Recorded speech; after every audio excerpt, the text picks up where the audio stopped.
the reality of what happens in fighting is, in anything is like, and that's what Strickland was so cool to watch Strickland fight, is because you get to that level where it's a lot different when you're young and hungry, you're going to beat up this monster that's a superstar in front of you, then you're carrying all this baggage of like, well, this is my placing, and I have these bills to play for my house and all that, and I need to keep winning and my strategy, and you start thinking about the perfect strategy to win the fight and just overthinking it, and there's just so much going on in your head instead of just having fun and being that young, hungry person and going in there and fight.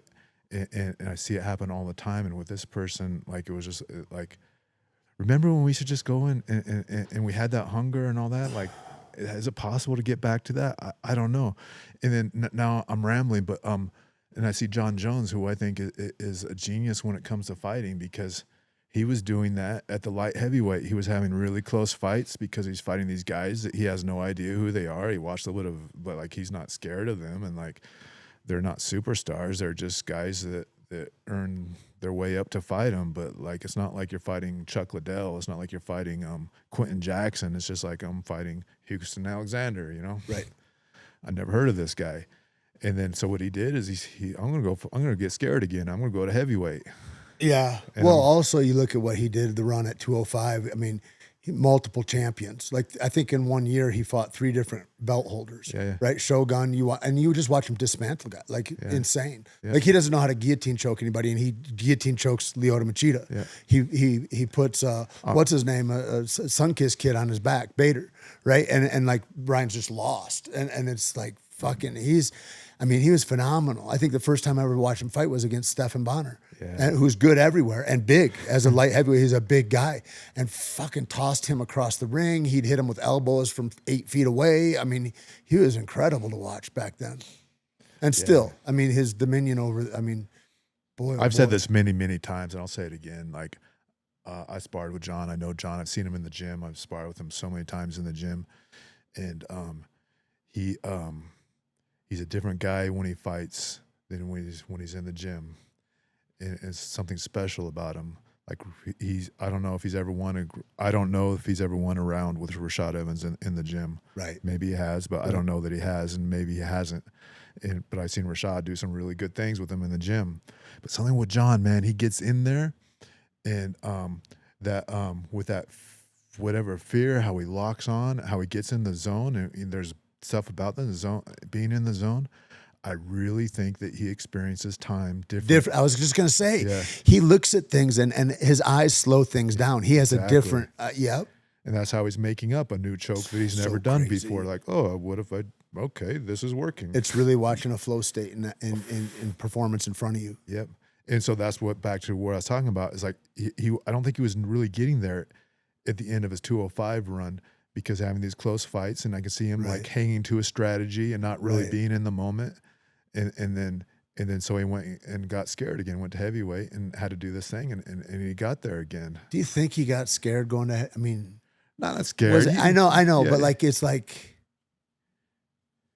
I feel like he watches people and he goes, oh, I see what they do. He's got different eyes. No. Cormier was one of the best examples of that. His last fight with Cormier, Cormier had a perfect first round. I'm pretty sure he won that first round. I don't know. I think he head kicked him in the second or third round, but things aren't really going his way. Like, and you see it. It's tight. It's tense. It's one of those fights where every little movement is accounted for. There's not a lot of free motion in this fight, and he's up against it, and Cormier's pressuring him, but his mind was okay. Like, oh, you did this thing. I'm going to capitalize on it. It's gonna work out. It's crazy, huh? And then bam, knocked him out. Yeah, he's special for sure. For sure. Yeah. And then also in the way that he, and that's a sport where you got to deal with people that bully you in different ways, like whether it's management or production or whatever. And it's like, to be able to say yes and no where he does is, I think that's a whole nother art form. Yeah. That, like you said, like back in the day, I don't know if it was you or George, and there's like, well, you can tell when you're not doing well because your seats change at the UFC, right? No, that was me. Right? That was me. You get up to the when you got a good win, you move up another section, you get closer to the ring, You're doing great. You're right next to the ring. Right. And then you lose. You're sitting One up. loss. You're in the second tier of the round. You're up with Tapo. Yeah, with all the other. Yeah, Which also is a good place to sit. That's how you know it. Well, it's actually the best seats, but to see the fights. But yeah, but that's the thing too, is like when you said, can you get back to that hunger and not having, you can't unknow those things. You can't unknow that there's fruits that are at the end of your wins that are unimaginable to a kid that's working construction or security or whatever. Like, it's like that, it just, you can't unsee that shit. And so then that shit, when you walk in, to not have that be part of your mind, and to be like, Strickland, I'm just here for the fight, I'm just here for whatever, is like a special thing. And that's what I've been thinking about a lot. And he's got to meditate. Yeah, I don't know, and the conversation that I had though with this person, what I've been thinking about personally myself a lot is, would you be better if you got in shape, didn't even train, and just walked in the ring and fought a fight, and then carrying all this baggage with you? Sure, absolutely, you would be. Sure. And then so same thing with. It's like everybody's saying that. I'll fight anybody. It's like, yeah, in a bar or something like that. But like, to know this guy 3 months out and he's that's a different thing. Yeah. The easiest thing to do in the world is fight a guy that disrespects him. Anyways, blah blah blah. But anyway, with my life right now too, it's like I'm doing that too. It's like I'm trying to fail. You know, doing this, trying to fail, writing something, trying to fail.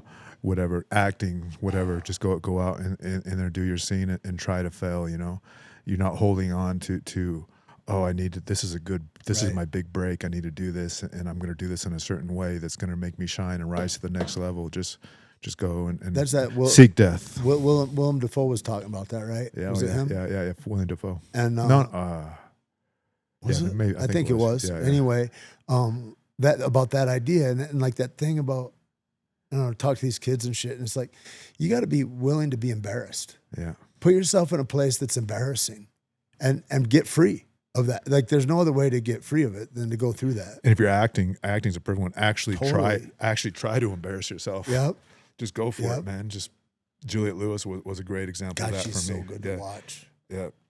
She goes for it and like expects the director to, okay, bring me this way, bring you this way. Like, I need that direction because I'm just here you are. Here's my soul, you know? Yeah. Yeah. Yeah. That her performance in California, I always go back to. I'm like, fuck, man. Everybody's there. Brad Pitt's was amazing. Yeah. That character he created. Yeah. I see a movie like that, like, fuck, I could write that. That's so special, dude. That's special, yeah. So good. All right, man. This has been fun. All right. Welcome to the Broken Ear Podcast. Broken Ear Podcast. And sponsored by Caveman Coffee, hibiscus tea all day. And we'll see you guys next time. Thanks. Just like that? I think. We're done? Don't you think? Yeah, I guess. How do we do done? Yeah, clap. Let's smoke some cigars.